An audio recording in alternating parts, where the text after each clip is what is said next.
नमस्कार दोस्तों, आप लोगों का स्वागत है हमारे इस YouTube channel Rinkesh psychology facts में। अगर वीडियो अच्छी लगे तो वीडियो को लाइक शेयर, चैनल पर आप नए हो तो चैनल को सब्सक्राइब जरूर करें और कमेंट बॉक्स में जाकर हर हर महादेव जय बागेश्वर धाम सरकार जरूर लिखें।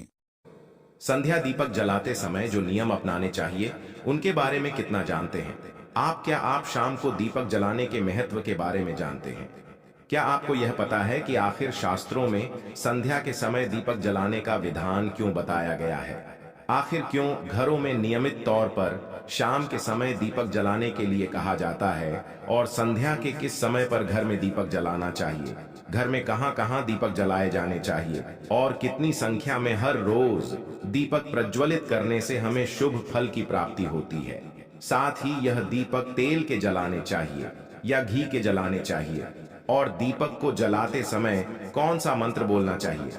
तो अगर आप इन सभी सवालों के जवाब जानना चाहते हैं तो ये वीडियो आपके लिए ही है, क्योंकि संध्या की पूजा के सभी नियम, विधान और महत्व के बारे में बागेश्वर धाम सरकार पंडित धीरेन्द्र कृष्ण शास्त्री जी ने अपनी कथा के दौरान भक्तों को बताया है। तो आज की वीडियो में शुरू से अंत तक हमारे साथ जरूर बने रहिएगा।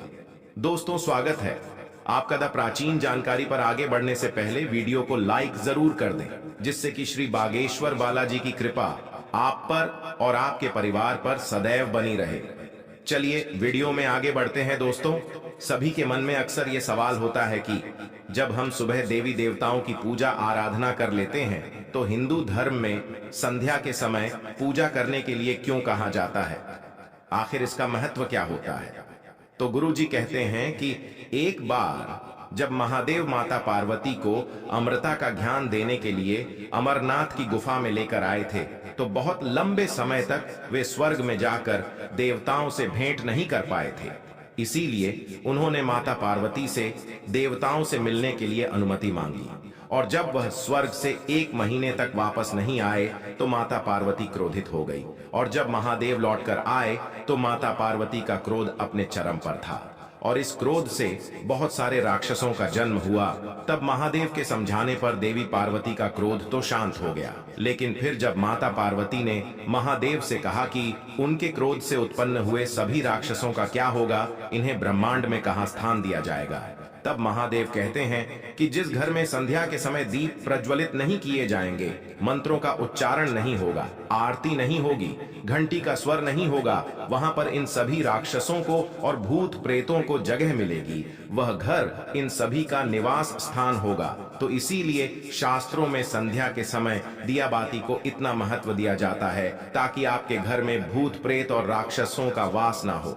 लेकिन अब सवाल ये है कि आखिर इस संध्या में किस समय पर दीपक जलाना चाहिए? तो इस समय के बारे में गुरुजी कहते हैं कि जब सूर्य अस्त होता है और वो दोनों समय का आपस में मिलन होता है, उस समय घर में दिया बाती करना बहुत शुभ माना जाता है। आपको शाम को दिया बाती करने के लिए वह समय चुनना चाहिए जब ना तो रात्रि का समय हो और ना ही दिन का। तो आमतौर पर शाम को 6 बजे से लेकर 8 बजे का समय दीपक जलाने के लिए शुभ समय माना जाता है।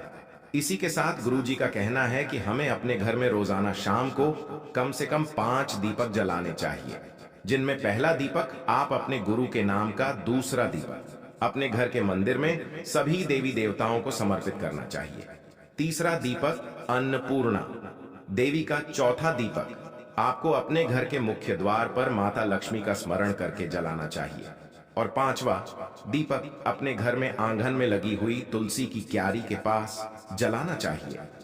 जो मनुष्य अपने घर में 5 स्थानों पर दीपक जलाते हैं, उनके घर की सभी नकारात्मक शक्तियां अपने आप ही दूर हो जाती हैं।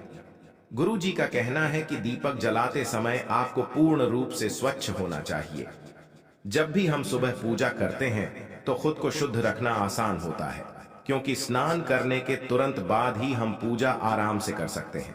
लेकिन संध्या के समय हम इस स्नान नहीं कर पाते, तो ऐसे में हमें शुद्धिकरण का विशेष ध्यान रखना चाहिए।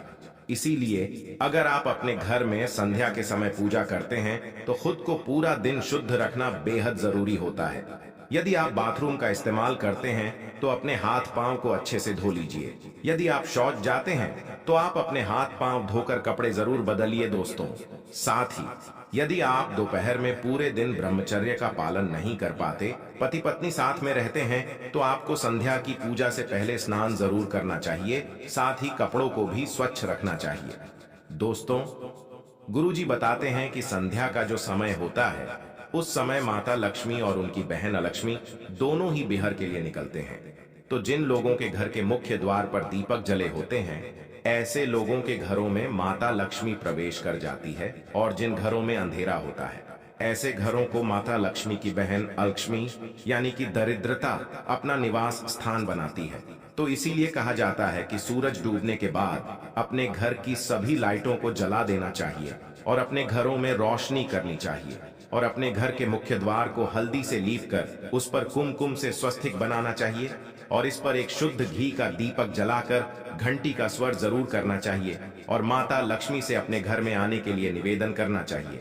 साथ ही हर किसी को अपने घर में सुबह और शाम को एक दीपक अपने गुरु के नाम का भी जलाना चाहिए, क्योंकि ईश्वर ने खुद से पहले गुरु का स्थान बताया है। इसके साथ एक दीपक आपको अपने घर के मंदिर में सभी देवी देवताओं का स्मरण करके और आरती करके जलाना चाहिए। साथ ही एक घी का दीपक आपको अपनी रसोई घर में अन्नपूर्णा माता का नाम लेकर जलाना चाहिए और माता से अपने घर के भंडार भरे रखने की प्रार्थना जरूर करनी चाहिए। वहीं जो लोगों को संध्या के समय एक दीपक अपनी तुलसी की क्यारी में जलाते हैं, उनके घर में दरिद्रता भूलकर भी प्रवेश नहीं करती और ऐसे घर में नकारात्मक शक्तियां का वास तो कभी होता ही नहीं है। साथ ही कुछ लोग यह भी जानना चाहते हैं कि अपने घर में हमें कैसे दीपक जलाना चाहिए। दोस्तों, अपने घर में जलाए जाने वाले दीपक घी के होने चाहिए या फिर सरसों के तेल के, और इस बारे में गुरुजी कहते हैं कि सरसों के तेल के दीपक विशेष मनोकामना पूर्ति के लिए या फिर विशेष सिद्धि के लिए जलाए जाते हैं और हर किसी देवी देवता के सामने सरसों के तेल का दीपक नहीं जलाया जाता। सरसों के तेल का दीपक काली माता, शनि देव, पीपल के वृक्ष के नीचे और शमी के वृक्ष के नीचे ही जलाना चाहिए। कभी कभी हम हनुमान जी की सिद्धि करते हैं तो उनके सामने भी सरसों के तेल का दीपक जला देते हैं। लेकिन यदि आप अपने घर में पूजा करते हैं तो आपको शुद्ध गाय के घी का दीपक जलाना चाहिए, तभी आपको पूर्ण फल की प्राप्ति होती है। वहीं गुरु जी का यह भी कहना है कि जब भी हम अपने घर में पूजा करते हैं तो हमें गरुड़ घंटी का नाद जरूर करना चाहिए। इससे न केवल देवी देवता प्रसन्न होते हैं, बल्कि हमारे पितरों को भी सुख मिलता है और हमारे जीवन में आने वाली सभी नकारात्मक ऊर्जा और आपके आसपास के वातावरण में फैली हुई सभी बुरी शक्तियां अपने आप ही नष्ट हो जाती हैं। दोस्तों, साथ ही अब आपको यह भी बता देते हैं कि गुरुजी ने संध्या पूजन के समय कौन सा मंत्र जाप करने के लिए महिलाओं को कहा। गुरुजी कहते हैं कि आप जिस भी इष्ट देवता को मानते हैं या फिर आप जिस भी देवी देवता की आराधना करते हैं, आप उस देवी देवता का मंत्र संध्या पूजन के समय बोल सकते हैं। जैसे कि यदि आप महादेव के भक्त हैं तो आप पूजा करते समय महादेव की आरती गा सकते हैं। महादेव का मंत्र ओम नमः शिवाय या फिर श्री शिवाय नमस्तुभ्यम का जाप कर सकते हैं। यदि आप माता लक्ष्मी की भक्त हैं तो आप माता लक्ष्मी की आरती कर सकती है और ओम महालक्ष्मी नमः का जाप कर सकती है। वहीं जो लोग हनुमान जी की पूजा करते हैं वह ओम हनुमते नमः का जाप कर सकते हैं। साथ ही आप जिस भी देवी देवता के भक्त हैं, ये आप जिसे भी अपना इष्ट मानते हैं, आप संध्या काल में उस देवी देवता की आरती कर सकते हैं। आपको आपकी पूजा का पूर्ण फल जरूर मिलेगा।